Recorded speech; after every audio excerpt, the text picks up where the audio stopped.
J'ai toujours l'habitude de dire aux producteurs, aux réalisateurs, mais quand vous invitez des amis le dimanche à déjeuner et que vous servez un roast beef, vous mettez quoi avec?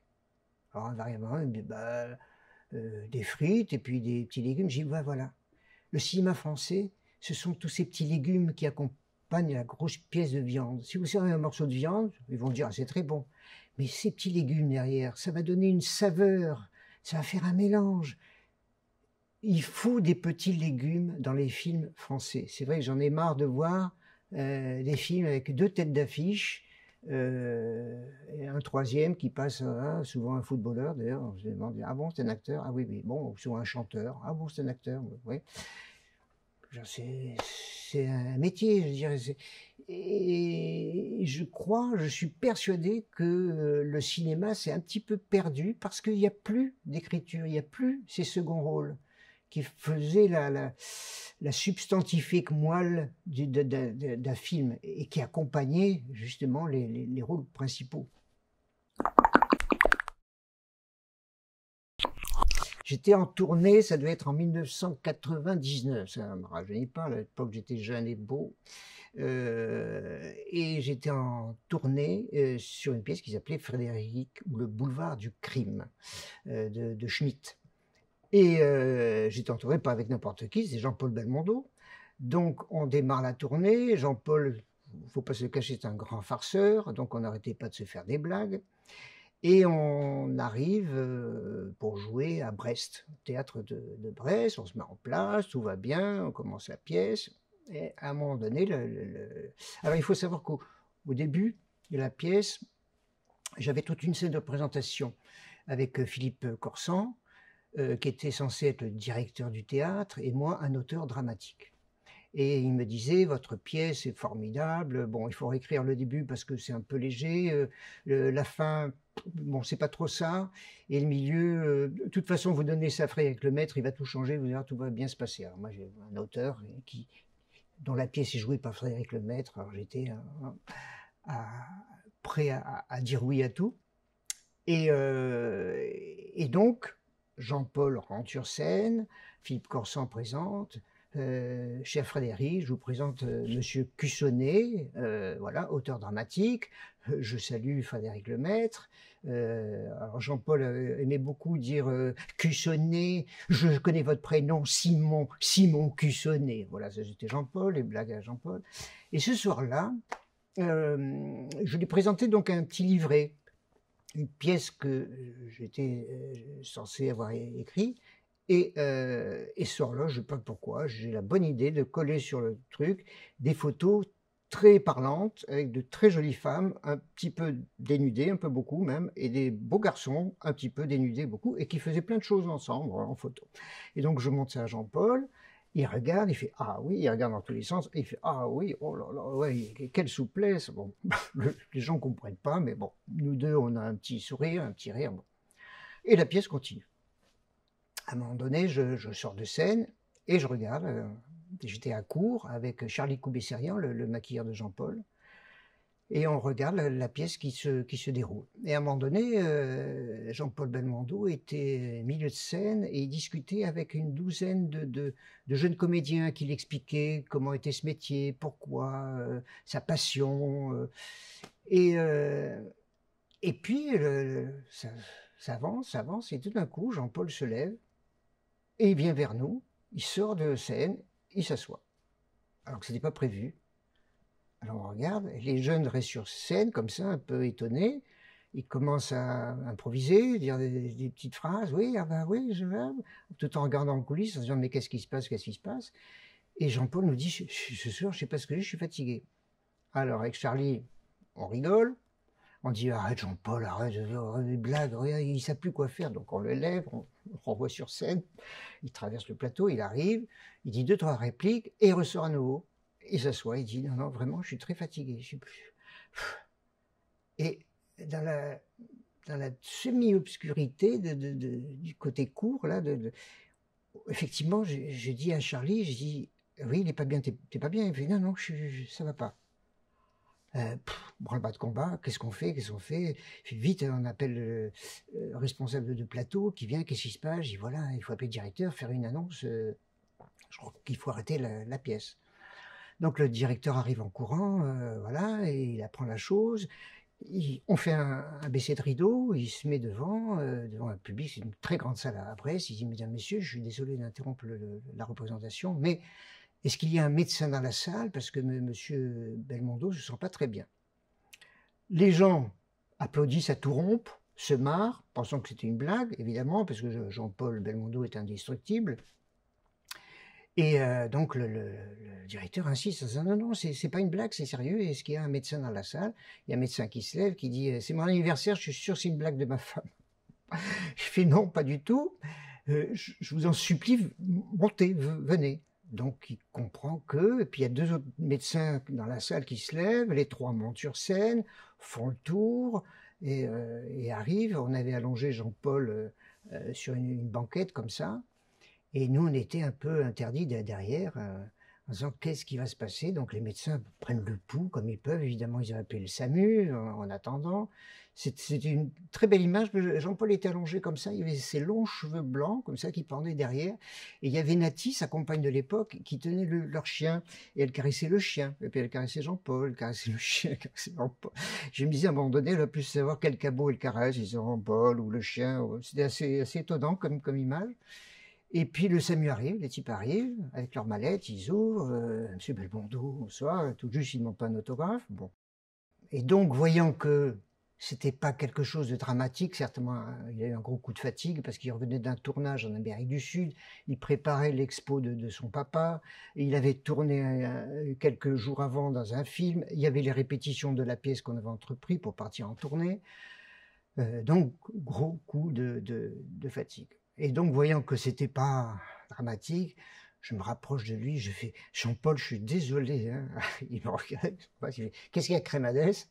Je ne savais pas que montrer ces photos, ça allait te mettre dans cet état, sinon j'aurais... Oh sous le masque, il fait « Bon, enlevez Crémadès, sinon je vais vraiment faire une crise cardiaque. » Donc, on s'est rendu compte qu'il avait toujours sa verve, qu'il était toujours là. Ils l'ont amené à l'hôpital, ils ont fait des examens, tout allait bien, il est sorti une semaine après, et la tournée a été reportée de 3 semaines. Mais c'est vrai que ce sont quand même des moments intenses où on se dit qu'est-ce qui nous arrive, qu'est-ce qu'on va faire. En plus, avec, c'est vrai, 120 représentations derrière, entre la Suisse, la Belgique, la France, on est parti jouer au Canada. Bon, tout est bien qui finit bien. On a pu enchaîner avec un petit décalage toutes les dates qui étaient prévues.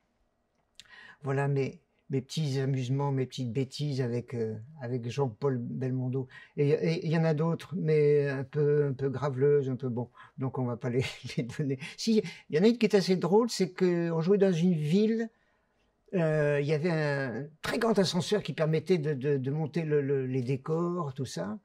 Et ben, il fallait qu'on prenne l'ascenseur pour monter dans les loges qui étaient au 4e étage. Alors pour les changements rapides, c'est très embêtant parce que faire des allers-retours en ascenseur, bon, mais c'est comme ça. Et donc j'ai eu la bonne idée d'installer ma loge dans l'ascenseur. J'ai mis la table, les miroirs, mes produits de maquillage, mes peignes, machin, dans l'ascenseur. Et l'ascenseur montait, descendait, et les copains arrivaient, moi j'étais arrivé en avance, les copains arrivaient, et invariablement, quand la porte s'ouvrait, ils rentraient, ils disaient « Oh, excuse-moi, excuse-moi !» Et la porte se refermait, ils ne comprenaient pas, ils disaient « Mais qu'est-ce que c'est ?» Évidemment, c'est arrivé à Jean-Paul, qui est arrivé avec Nati, le chien, et la porte s'est ouverte. Et je me suis tourné, j'ai regardé Jean-Paul, j'ai fait, ma loge, il fait, oh, pardon, Michel, excuse-nous. La porte s'est fermée et j'ai entendu, oh, quel con! Il avait compris que c'était une blague.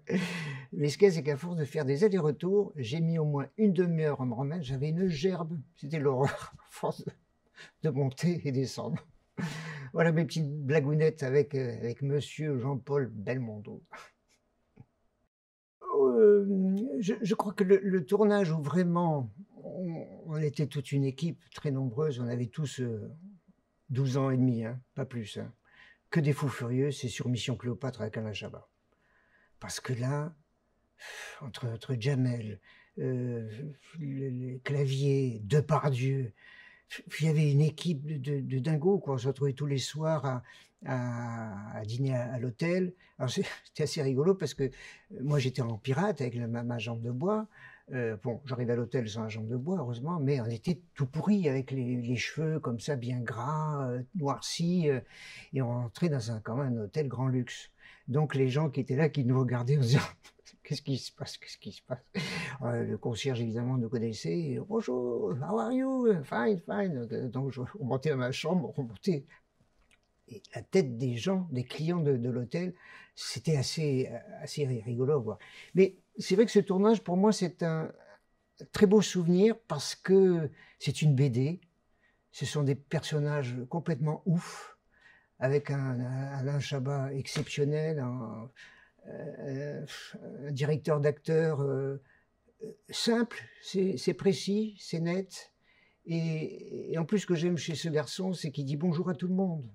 Donc le moine figurant, il va saluer, on tourne avec des pirates maltais, des locaux, et tous les matins, bonjour, how are you, how are you? Bon, c'est pas toujours le cas hein, sur certains tournages. Un type simple, généreux, et du coup on a envie de donner. On y va. Et on s'est amusé. Je me suis... Alors, ah oui, encore une petite anecdote à propos de ce tournage.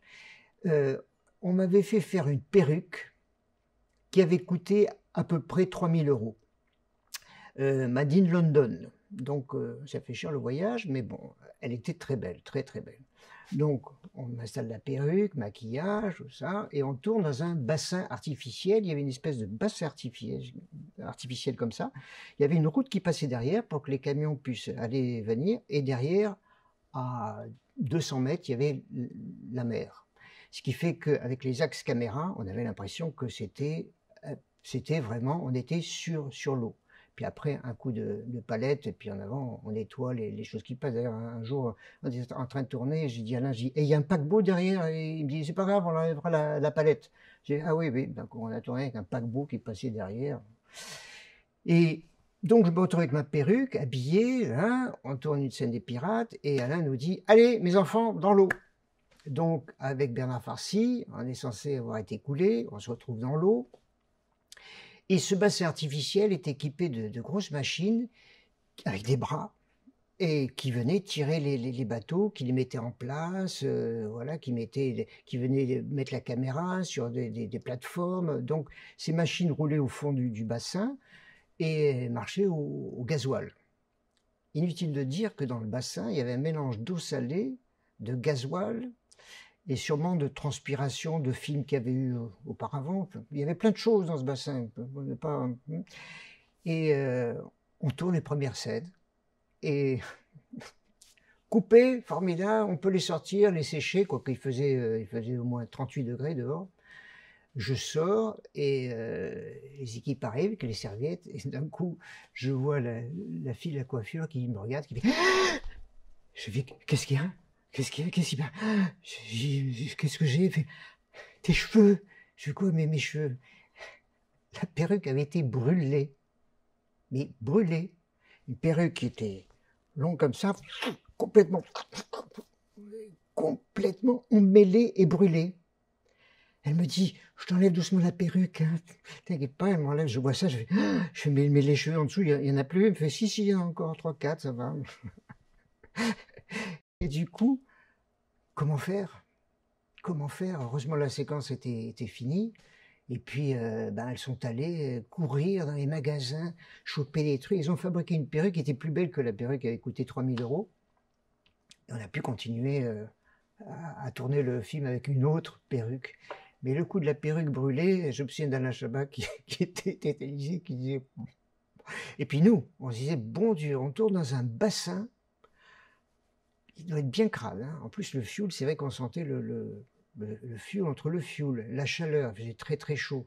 Et puis on avait des loges climatisées. Il fallait faire 20-30 mètres. Alors évidemment, on nous a mis en voiture, on ne pouvait pas faire 20-30 mètres à pied. Et on arrivait, je me souviens de Jamel, il partageait la loge à côté. Et on sortait d'une chaleur intenable, entrait dans les loges, et j'entendais invariablement Jamel dire « Oh putain, qu'est-ce qu'on gèle les couilles ici !» Voilà, Jamel. Mais des beaux souvenirs, c'est magnifique de vivre ces moments. On a l'impression de de revenir en enfance et de jouer aux Indiens, aux cow-boys, quoi, comme on a fait quand on était minots. Alors, nous, on n'avait pas de scène avec notre ami Cléopâtre, mais on s'arrangeait pour aller voir le tournage, parce que souvent il y avait plein de filles un peu avec des voiles comme ça, et avec Bernard Farcy, on allait mater comme les vieux vicelards, les jolies filles. Et alors, ça m'a fait, mais qu'est-ce que vous faites, vous n'avez pas de tournage? Alors, je dis, non, non, mais on passe, on fait que passer. On dit, on surveille ton tournage parce qu'on sait que tu peux faire n'importe quoi. Oui, c'est ça, nous disait-il. Non, c'est vrai qu'il y avait vraiment une équipe.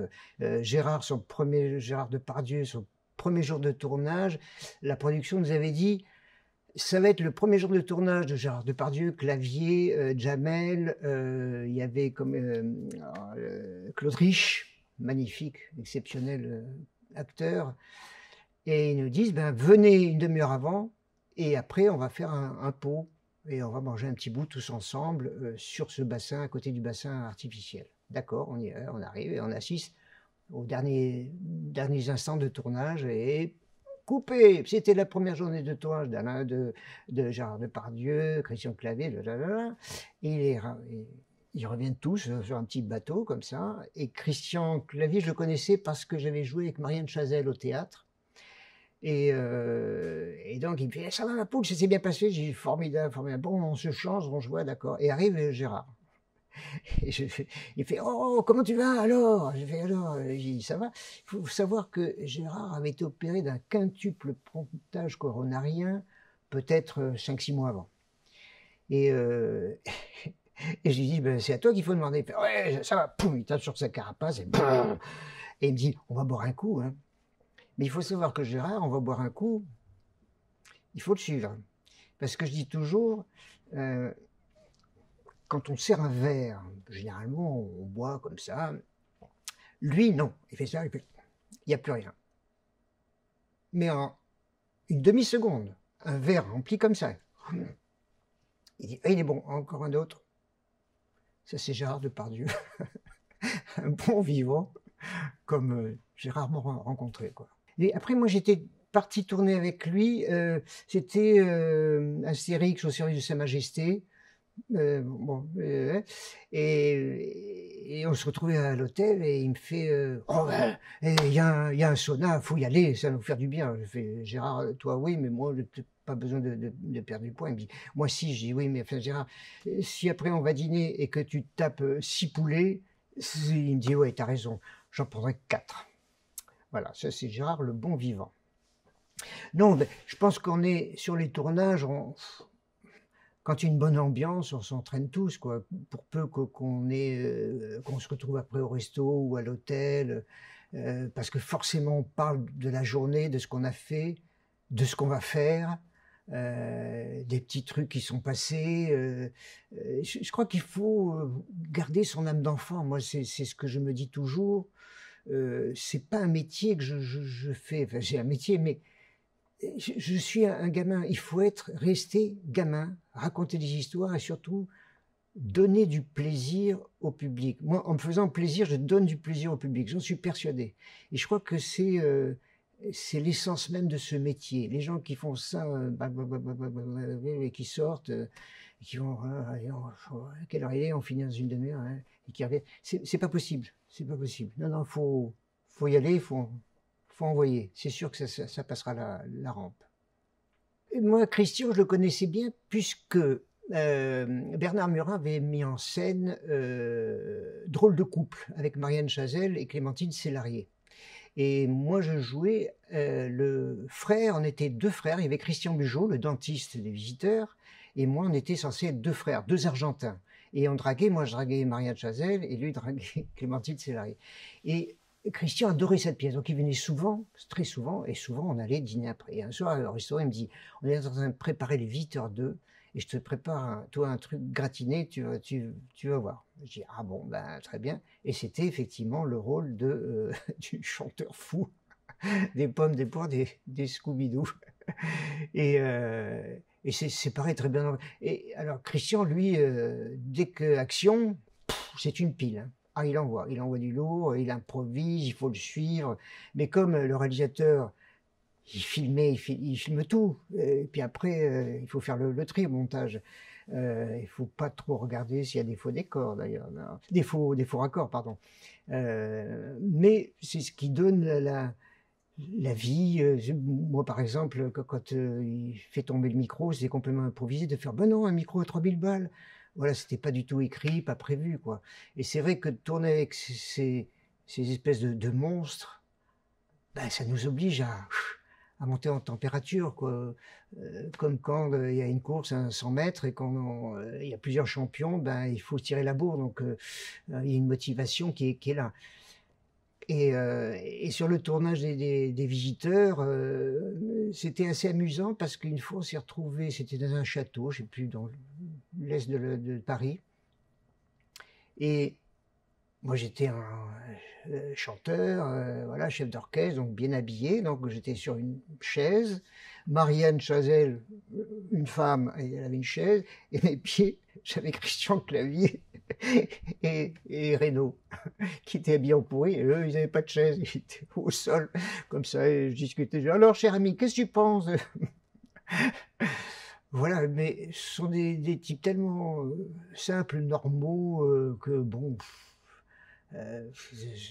Jean Reno, c'est un bonbon, quoi. C'est un type adorable. D'ailleurs, tous ses films, ça transpire à l'image. On voit que c'est un mec généreux, adorable, gentil. C'est vrai que quand on arrive sur ces tournages, alors on serre un peu les fesses parce qu'on dit qu'il faut être à la hauteur.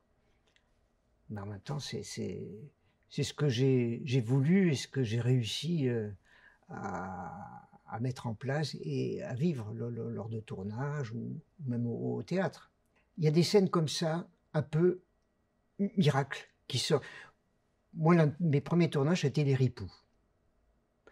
C'est quand même une scène où je pique le sac d'une dame âgée sur un marché, et je pars en courant, l'ermite me course, il me met au sol, il me ramène au commissariat, et il donne le sac à Philippe Noiret en disant « je l'ai chopé dans la rue en train de voler un sac ».